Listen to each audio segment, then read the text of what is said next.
grow with this team a sense of kind of inevitability where if we don't get you early, we'll get you later? We had good at-bats the whole game. I give their pitcher a lot of credit. He did an outstanding job. We hit some balls well. Our geometry was bad early on in the game. Was that everybody? But he did. He had good stuff. He had a really good changeup. Again, I like to use the word relentless with their offensive group. He kept doing that. Finally, David breaks through with the base hit to left field, and after that, we gained a little bit more confidence. We got him out of the game, which was very important. Obviously, he was doing that well. But I saw his pitch numbers were high.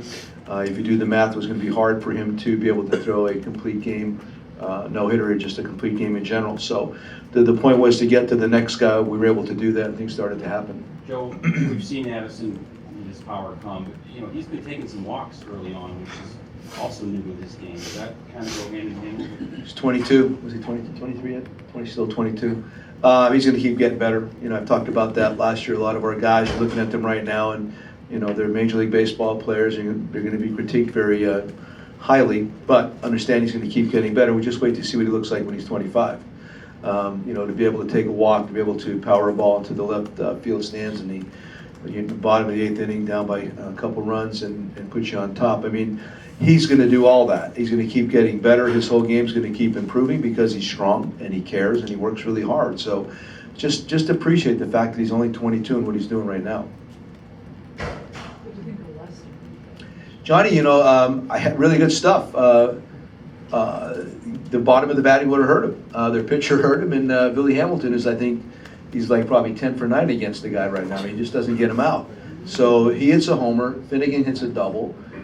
They scored the other run because we threw to the wrong base, which would have been a double play had we not done that. So overall, if you really dissect that, I thought he had really good stuff. The bottom of the order caught him. The other guys that have been really swinging the bat, well, he did a nice job against them. Joe, 7 games doesn't make a season, but 6-1's a pretty good start. Can you just talk about that? Yeah, I'm really pleased about it. We talked about it a lot in spring training. The one thing I did talk to the boys about a couple weeks ago was the importance of getting off to a good start. It's very difficult to play from behind in any division, especially when you're in such a good division, to play from behind. It can exhaust you. You get back to the point where you feel like you're back in a race, then all of a sudden you run out of juice again. So to get off to a good start is really important. Obviously, we've done that to this point, but it's still early. We got to keep the pedal down. Once again, all I can tell you, man, is that the guys came ready to play again. They got on top of us, but we stayed with it. Eventually, our hitters did a good offensive line. They wear you down.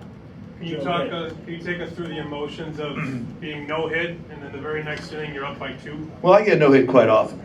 If you've followed me for the last several years, so it's nothing new to me. And I was already standing there thinking, well, if people want to see a no-hitter, come watch a team that I'm managing. It just happens often. So I'm thinking that about the 6th inning, and then eventually it turns around. But I did have a strong feeling that it would turn around. I looked, like I said, I'm looking at Finnegan's number. It was getting up there. I thought we were having good at-bats. In general, he made his changeup became a really permanent pitch, game in progress. Gave us a little bit of a problem, but I still thought we had good at-bats and we're swinging the bat well. So that's just the nature of the game, man, and that's why you play 9 innings, and that's why you don't give up. But how about Jason? I mean, was that 0-2 or 1-2? 0-2, right? 0-2 bullet to right field. Really, that's the turning point in the game for us. That gave us belief, and it put them on their heels a little bit. So Laird's at bat before the Russell home run. Yep. He looked bad against that first slider, and then looked like he wasn't going to swing again until he saw that. Absolutely right, man. That was a huge at bat to chase and then not to chase. We've been working with him.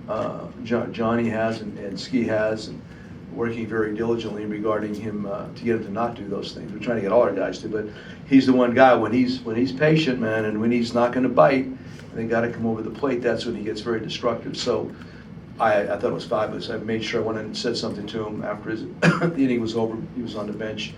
We replaced him on defense, but I wanted to make sure that even running out on the field post game, I wanted to know how important that at bat was.